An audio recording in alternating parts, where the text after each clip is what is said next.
Hello, and thank you for your interest in the Humanities Connections grant program offered by the National Endowment for the Humanities. I'm PC Fleming, a program officer in the Division of Education Programs and part of the leadership team for Humanities Connections. This webinar is recorded and will roughly follow the program page where you click the link to start the video, and especially the notice of funding opportunity, which we'll get to in a minute. Joining me today is my colleague Sarah Booney, a program analyst in our division and another member of the Humanities Connections team.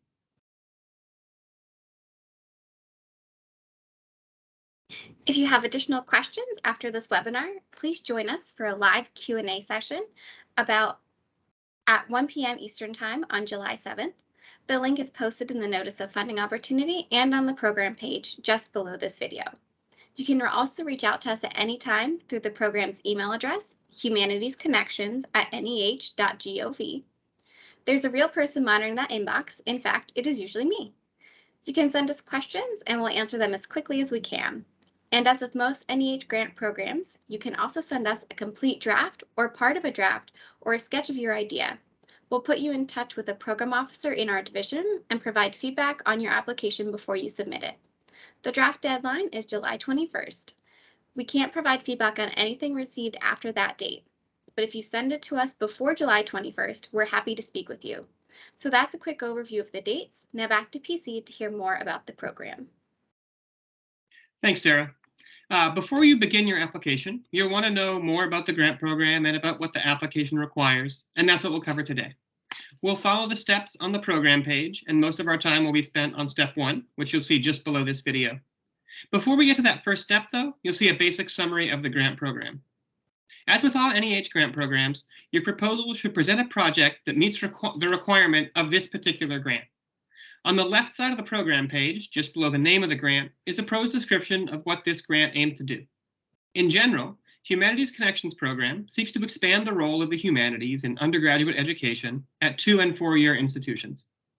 What sets this grant apart from other awards is that Humanities Connections fosters partnerships among humanities faculty and their counterparts in STEM, pre-service, or professional fields.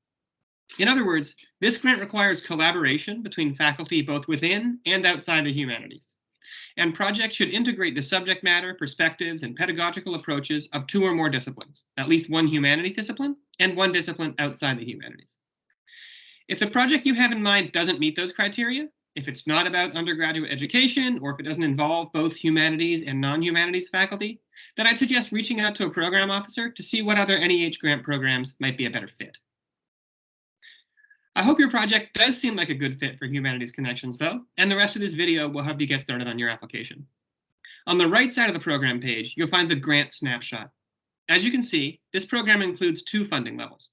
Planning awards are intended for projects that are just beginning to take shape and need some support to get started. Funding at this level is for a maximum of $35,000 for 1 year. Implementation awards are for projects that are further along and can show evidence of prior planning work. Funding at this level is for a maximum of $150,000 for a period of between 18 months and 3 years. I'll say more about these 2 funding levels in just a moment. Under the grant snapshot, you'll also see the deadline. This year, applications are due September 1st, and as Sarah mentioned, the draft deadline is July 21st. It's not required to send us a draft, but many applicants find it useful to do so. The snapshot also tells you who is eligible for this grant. As you'll see here, it says open to organizations. What this means is an applicant to Humanities Connections must be an accredited U.S. institution of higher education, either public or private with 501c3 status. This includes both 2- and 4-year institutions. Foreign and for-profit entities are ineligible to apply. So if you're the project director heading up the project, make sure you're affiliated with and submitting it through an eligible institution of higher education. You cannot apply for this grant as an individual. The institution is the applicant and not you. Collaboration with other post-secondary institutions is welcome, but a single institution must serve as the applicant of record, being programmatically, legally, and fiscally responsible for the award. And the project director, or at least one of them, if you have more than one, must be currently employed by or affiliated with the applicant institution. So that's the basic idea. The grant supports collaborations between humanities faculty and faculty outside the humanities to develop programs for undergraduates. And you can choose between 2 levels, planning and implementation. We'll turn now to step 1, which on the program page is just below the video. the most important document for you to consider is the Notice of Funding Opportunity, which we call the NOFO, or sometimes the Program Guidelines. Most of the rest of this webinar will focus on the NOFO. If you'd like to follow along, you can download the PDF on the program page at the link shown here. This webinar should not be a replacement for the NOFO, and we won't cover every single detail, but we will give an overview and we'll help you navigate the document to find what you need. The NOFO begins with an executive summary, which will include the information we just went over, including the purpose of the grant, the 2 levels, the deadlines, and allowable project start dates. Below that summary, you'll find the table of contents. The first 3 sections of the NOFO tell you about the program. The 4th section tells you what you need to apply, including a table of items to make sure you've included everything you need for your complete application. And the 5th section tells you how your proposal will be reviewed. The first section describes the purpose of the grant. This section repeats some of the language on the program page, and I'd like to expand a bit on the kinds of projects that Humanities Connections can support. And particularly, I want to highlight 4 phrases. First is that this is a grant from the National Endowment for the Humanities, and so your project must be centered on the humanities. Successful programs will explain how your project expands the role of the humanities at your institution. Second is that this grant supports innovative curricular approaches. So the focus here should be on encouraging and developing new learning opportunities for undergraduate students. And by curricular approaches, we do mean integrated into a lasting curriculum. Applications will need to show promise of long-term institutional support for programs developed through this grant. Part of those innovative curricular approaches must include experiential learning. A successful proposal will show that experiential learning is an intrinsic part of the proposed curriculum.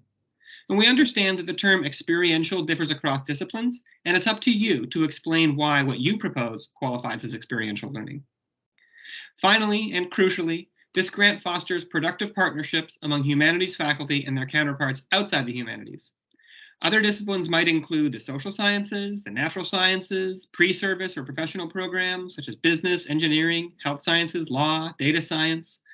While the focus is on humanities learning, we do expect meaningful collaboration in teaching and learning across disciplines. We specify collaboration between faculty from 2 or more departments or schools at 1 or more institutions. The precise structural language differs across institutions, so be sure to explain your own case. Explain how your university distinguishes humanities faculty from other disciplines, whether it's by department or by school or by college, whatever term you use, you should explain to reviewers. So again, this video is just an overview. You'll find more details about these elements on the first 2 pages of the Notice of Funding Opportunity. Be sure to read them carefully so you can explain how your proposed project fits within the aims of the grant program. So those are the criteria for this award. I should also note a few agency-wide special initiatives. These are not requirements. Once proposals come in, all proposals are on equal footing and are judged by the same review criteria. But the NEH is interested in projects related to these initiatives, and proposals might generate additional interest or additional attention for funded projects. The first is a More Perfect Union, which is our special initiative advancing civic education and commemorating the nation's 250th anniversary coming up in 2026. This initiative seeks to support projects that explore, reflect on, and tell the stories of our quest for a more just, inclusive, and sustainable society throughout our history, and especially welcomes projects that bring the perspective of the humanities to questions of racial justice, gender equality, and the evolution of the American landscape, as well as America's place in the world.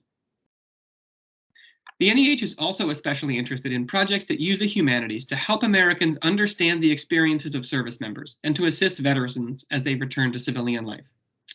And in projects that study, document, or create digital representations of lost or imperiled cultural heritage materials. And finally, the NEH encourages projects that include Native American organizations and communities as lead applicants and as project partners. Again, you can read more about these special initiatives in the NOFO. They're not requirements, and I certainly wouldn't suggest altering your project just to fit with one of these initiatives. It's far more important that the project fits the criteria of the individual grant and that it benefits your students. But these are priorities for the agency, and if your proposal relates to one of them, it's worth saying so. Once you've determined that your project is a good fit for Humanities Connections, your next decision is whether to apply at the planning level or implementation. This question doesn't have to do with the content of your project, but rather with what stage it's in. If you're thinking about applying at the implementation level, you'll need to include unambiguous evidence of prior planning work. In other words, you'll need to convince peer reviewers that you've been working on this project and that you've made substantial progress. You don't have to have had a grant at the planning level to apply for an implementation award. Some institutions have taken that path, but it's not a requirement. Whether you had a planning grant or not, an implementation application should have the project rationale and the logistical objectives clearly laid out, and you should have evidence of support from your institution. You should also be able to articulate how experiential learning fits into your project and that you've established any relationships with outside partners that might be required. If you don't think you can check all those boxes, then you're probably better off at the planning level. At that level, we see a range of proposals. Some have an excellent idea that's just getting started. Others have been working on the idea for several years, but need support to line up a few final key elements before they can implement it. As long as you make a case that your timeline is feasible, anything can be successful at the planning stage. You can read more about these differences between planning and implementation in the NOFO, and you can also reach out to a program officer if you'd like to discuss your particular case.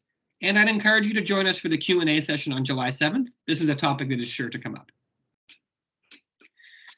Now that we have a sense of the kinds of projects Humanities Connections can support, you might be curious about the types of projects we've funded in the past. We've funded several projects in areas like medical humanities, ethics and the professions, environmental humanities, and digital humanities. And you certainly shouldn't feel limited to those areas. We welcome innovative collaborations in any area that fits the guidelines you've heard. If you're interested in seeing specific projects that have been funded through this program, there are two ways to do so, and both of them can be found on the program page. Below the link to download the NOFO. Under Program Resources, you'll see links to recently funded projects. There are separate links for planning and implementation levels. This will give you a complete list of what we've funded in the last few years, including the title of the grant, the institution to which it was awarded, and a one-paragraph description of the project. I'd encourage you to look at that list to get a sense of the range of projects that have been successfully proposed in the past. The section heading below that is Sample Application Narratives. Again, there are two groups, one for planning awards and one for implementation awards. And we have 4 examples at each level. And here you can see the entire application narrative. In other words, you can see how a few successful past applicants presented their projects. Now, we intend these to be samples rather than models. You'll notice differences among them, but each will give you a good sense of what's required and the different ways the information can be presented within the guidelines we provide. And speaking of those guidelines and what your application must include, that's something you can find in the NOFO, and I'll turn things over to my colleague Sarah to explain a bit more about them. Thank you, PC. So now we're going to turn back to the NOFO, where we left off on page 3. The next few pages provide details about eligibility and other requirements. I'd like to pick up again on page 9, where you'll see this table listing the required parts of the application. When reviewers see your proposal, they see a single PDF, but when you upload it, you'll do so in several parts. Make sure to save these components as PDF files before you upload them. I'll explain these parts individually, but remember that they should all work together. Think of your proposal as a unified argument for why your project deserves to be funded by the NEH. You won't be in the room to explain yourself, so make sure your proposal makes the strongest case. Be strategic, be explicit, and be clear. Attachments 2 through 6 are somewhat self-explanatory. The work plan is your schedule for the grant period, and you'll also provide a list of relevant readings, resumes for the personnel involved in the grant, and letters of commitment from the institution. You need at least one letter from institutional leadership, such as a dean or provost, demonstrating their long-term support for the project. If you're applying at the implementation level, you'll also include an attachment with research or data providing evidence of the progress you've made. You can read more about each attachment on pages 25 through 27 of the NOFO. Attachment 1, though, deserves some extra attention. That is the project narrative, which is the most important part of your application. After the cover page, this is the first thing that reviewers will see, and you should consider it your primary focus.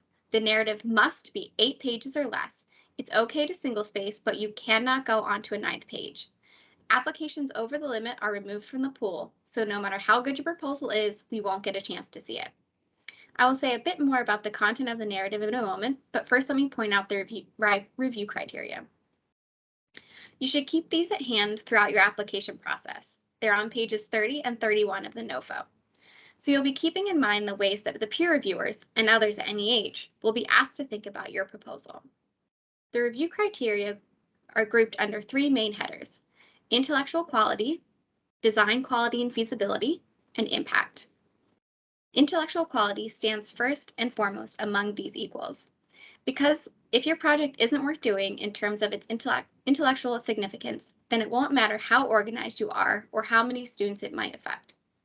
But if you do have a great intellectual focus for your project, you also have to combine that with a feasible design that can get the job done and that will have a significant impact. So they're all important to address fully in your application. In general, look at what's written there and be sure that an intelligent reader will have strong positive answers to how well your proposal addresses each of them. Ideally, they'll be won over by the time they finish reading your narrative, and then their positive assessment will be strengthened by what they find in the other attachments that follow it. On page 13 of the NOFO, you'll find this chart, which links each of the required sections of the narrative to the review criteria. This chart can be helpful as you write the narrative so that you can make sure each section covers what it needs to. Here you'll see the required section headings for the narrative. You can find a complete description of each section in the NOFO. As a reminder, limit your narrative to 8 pages and we recommend single spacing.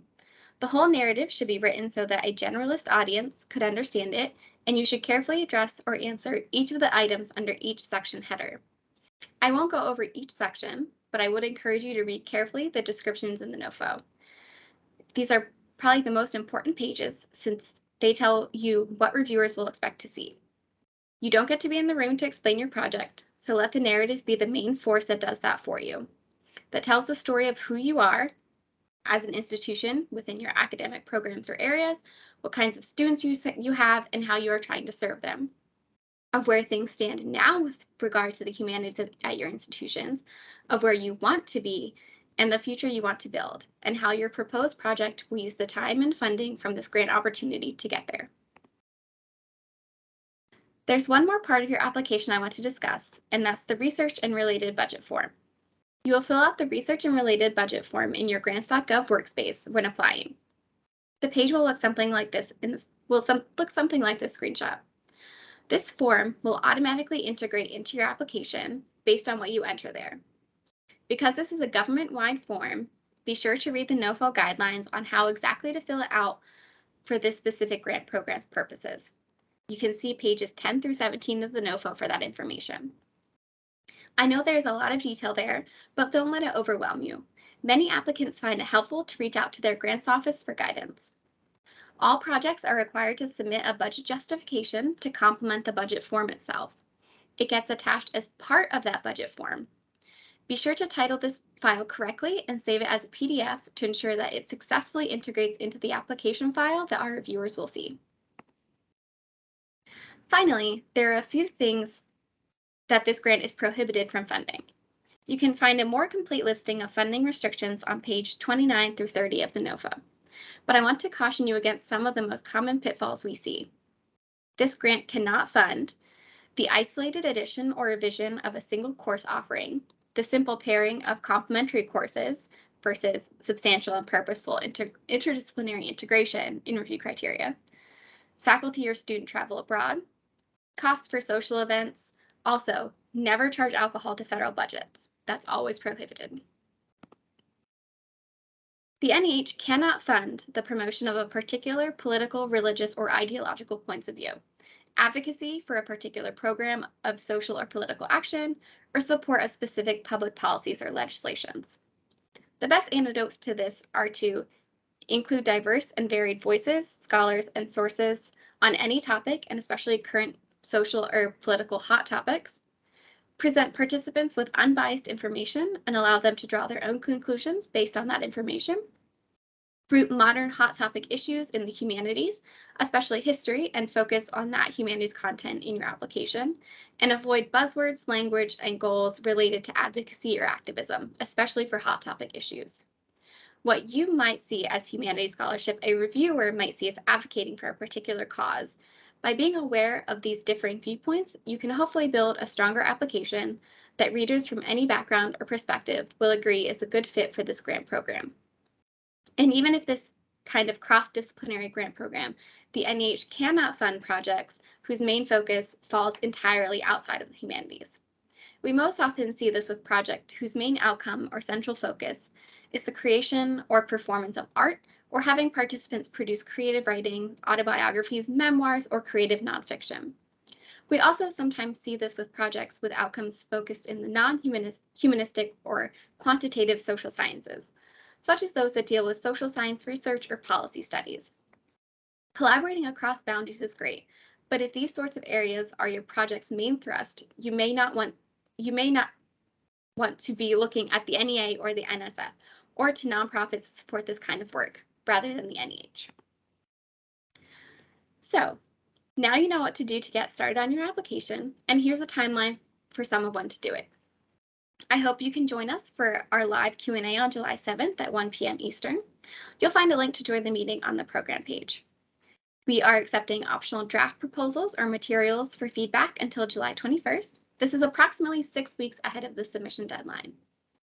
If you have a full draft of the narrative, we're happy to review that.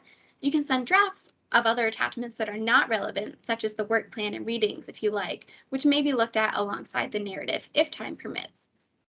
But it's also fine if you don't have a full draft ready by that date, but would still like to get feedback from a program officer that can help you strengthen your application. You can send a project summary and work plan draft, a partial draft that lets us know what the direction you're intending, whatever you want us to see at that point. We're ready to meet you where you are and respond within a time frame that allows you to incorporate that feedback. Final applications are due at 11:59 p.m. Eastern Time on September 1st. Don't wait until the last minute in case of technical issues and to account for processing time to validate in the grants.gov system. The very first thing you should do after this webinar is ensure that you have two important things: an active unique entity identifier and current registrations and passwords for grants.gov. You may need to confirm this information with your grants office. Registration can take up to a month to complete, so check on this straight away, especially if you are a first-time applicant or if your institution hasn't applied for federal funding in several years. NEH cannot grant deadline extensions for delayed registration. Remember, you are applying as an institution, so you will need to have the proper roles and authorities assigned to you in grants.gov to access and apply through your institution's application workspace. Your institutional grant administrator or other grant management or sponsor projects staff at your institution are great contacts for guidance if you're not sure where to find this information or who to contact for access. If they cannot help you, contact the Federal Service Desk and/or grants.gov directly using the contact information you can find in the NOFO. When you're in grants.gov, be sure to select the appropriate package for the level that you intend to apply for so your application is evaluated appropriately. That is, be sure to select the AKA prefix for planning and the AKB prefix for implementation. Selecting the wrong one can be a very common error, so be sure to double check with your grant administrator that you've got the correct package. And that's it for the webinar today. Thank you so much for watching this video. We hope it provided some insights into the Humanities Connections grant program. If you have further questions, you can consult the FAQs, which you'll find on the program page. It's the first link under Program Resources, just below the link to download the NOFO. I hope you'll also join us on July 7th for a live Q&A session about the program. And you can always email questions to us, either at the program address, humanitiesconnections@neh.gov, or directly at our own inboxes, which you'll see here. And don't forget, as with most NEH grants, you can send us a draft in advance or just an idea. This year's deadline for drafts is July 21st. So thanks again, and we look forward to hearing from you.